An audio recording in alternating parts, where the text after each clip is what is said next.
So if you're like me, you know that growing up in a chaotic, dysfunctional family environment is tough. But those tough times can actually work to your advantage if you learn from them, and it can give you certain skills that most men will simply never develop.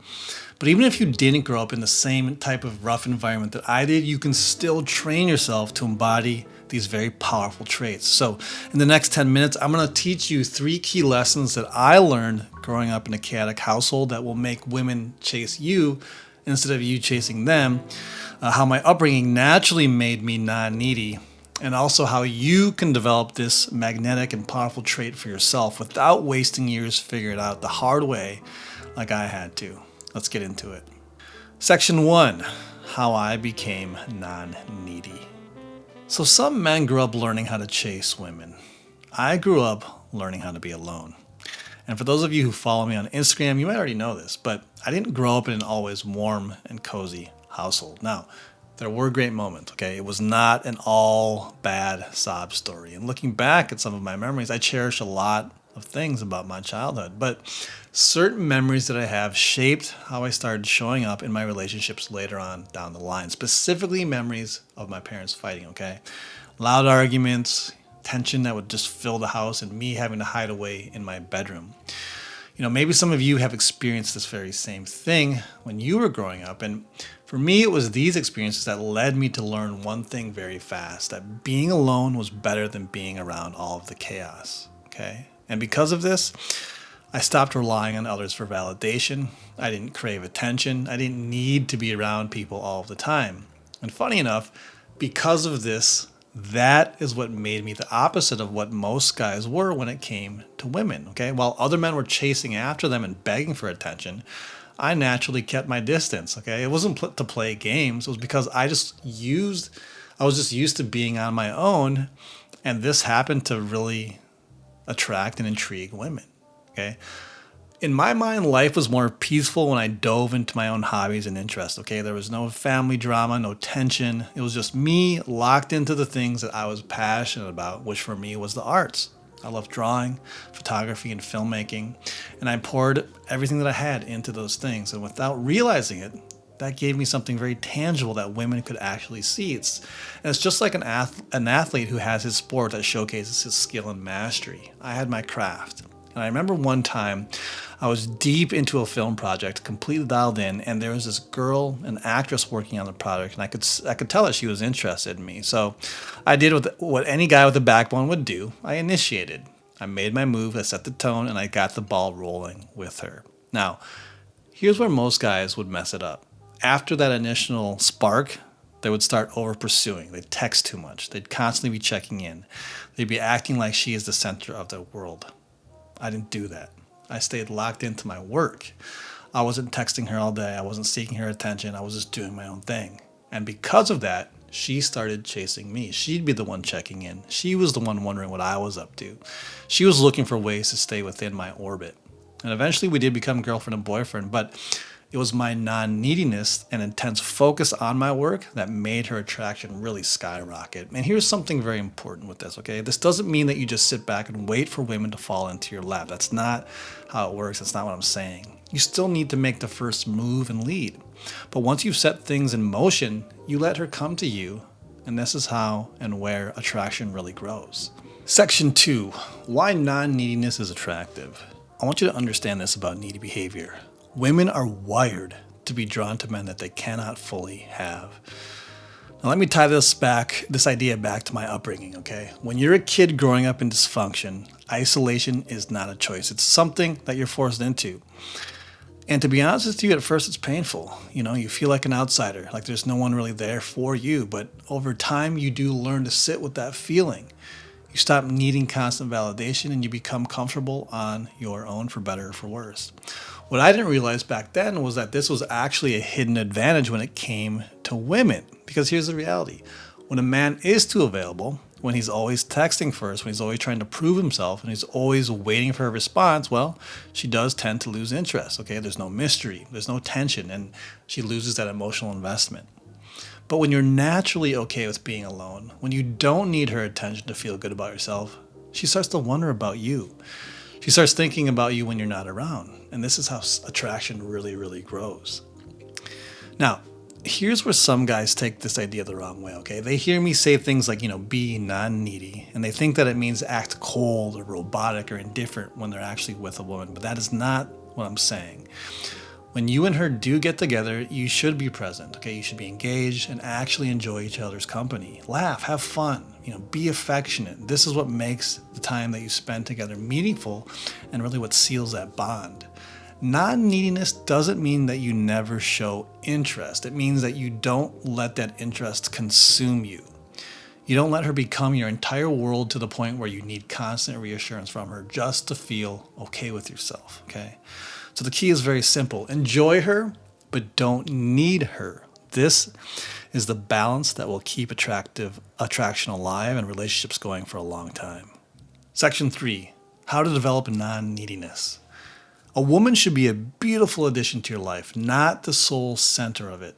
Now, maybe you didn't grow up like I did, or you don't have the same personality where you're okay being alone or like being alone, okay? Maybe you're a guy who just really likes being around other people, and that's fine, okay? But here's how you can train yourself to be non-needy and instantly more attractive. Okay, the first thing is fill your life with more than just women. Most guys make women their main source of happiness, okay? And when you do this, you automatically become needy because you're waiting for her response, her attention, her approval. So how do you fix this? Make 80% of your life about you and your mission, and let only 20% be about engaging with women. This balance keeps you grounded and ensures that you're never over-investing. Okay, so for me, this looked like being fully dialed into my passions, okay? I was learning salsa dancing, I was filmmaking, I was studying Japanese. These things took up the majority of my time, so when I was around women, I wasn't looking for fulfillment from them. I already had it because of all my other stuff. When your life is already full, women naturally fit into your world instead of becoming the center of it. Number 2, delay your responses and space out communication. Neediness isn't just about texting too much. It's about always being available. And when you're constantly checking your phone, responding to the second that she texts you, or waiting for that notification, you're acting like she's your priority when she should not be. So here's a simple but powerful fix. Get comfortable waiting. Put your phone on silent so you don't even know when she texts you. Wait at least 60 minutes before responding. Not because of the number itself, or it could be a different length, but because you're training yourself to delay instant gratification. Okay, if you want to wait longer, that's fine. Just if you're busy, then don't answer. But the point here is to break that compulsive need to respond immediately. This small habit makes a huge impact. Okay, it flips the dynamic. Instead of being the guy constantly seeking her attention, you're now the guy that she's wondering about. Number 3, be willing to walk away. Now, this is the part that most guys struggle with, okay? They hear me say, be willing to walk away, and think it means being cold, callous, or playing mind games. But this is not what I'm saying, and this is not what this is all about, okay? This is about allowing a woman the freedom to come and to go. You're not distant to get revenge, and you're not withholding affections to punish her. You simply understand that no matter what happens, you will thrive. That is the ultimate gift of being a man, that you build your own foundation and no one can take that away from you. And the reality is the same. The reality is this, is that some relationships just don't work out. Some will fall apart. That happened to me, but that doesn't mean that you're unlikable, unworthy, or broken.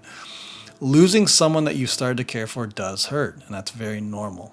But if you develop your inner peace, you'll start to see relationships as something to enjoy while they last, instead of something that you're desperately clinging onto for survival. All right, so let's break this down using more of a concrete example here, okay? We'll use fear that men have versus being steadfast, okay? So when a man fears losing a woman, his grip gets tighter. He texts more, he over-explains things, he gets agitated and becomes subconsciously clingy, which only pushes her further away. But when a man fears losing her but remains steadfast, when he knows that whether she stays or goes, he still has himself and everything he's built, his hobbies, his career, his passions, he can redirect his focus away from her. And ironically, The cool thing about this is that's often what brings her back into the fold. And I did the same thing, guys. When I was a lot younger, I had a girlfriend that I was doing this. I was trying to be there for her and be that shoulder to cry on. I was basically friend-zoning myself and making myself look like a total nice guy chump. Only when I completely got busy with my own things, I dedicated myself to getting back into my passion instead of just being this emotional errand boy for her, did things finally start to shift. I was working on my films. I was working on my career. And because she didn't hear from me for days, she slowly came back. I was wondering, what's going on? How come I haven't heard from him? I had to flip that dynamic by letting go of that needy behavior. And so for those of you guys out there who find yourself in that same position, flip it by letting go and getting involved with your own stuff. And this will reset that dynamic. So she is now coming after you. And it's funny because obviously this was a trait that I inherently had growing up in the family that I did, like I just shared with you. But a lot of the media programming that tells you to, chase after her, follow her, make sure you're there for her every need, I was going against my own natural instincts and doing those things, and it got me horrible, horrible results. But when I went back to who I was and what I knew, that's when things finally improved. So if you like what you've heard here and want to dive deeper into topics like this together with me, I invite you to join my free community, Club Scoundrel. I do a live weekly call where we do Q&As, and I help men work through challenges that they're going through. And the community itself is built up of men from around the world, so you can find a band of brothers to help keep you accountable and help you grow in whatever field that you're looking to get better in with your relationships. We do live calls, we have resources, courses, and other things available that you will gain instant access to just by joining. So I hope to see you inside. Otherwise, that does it for this video, and I will see you in the next one.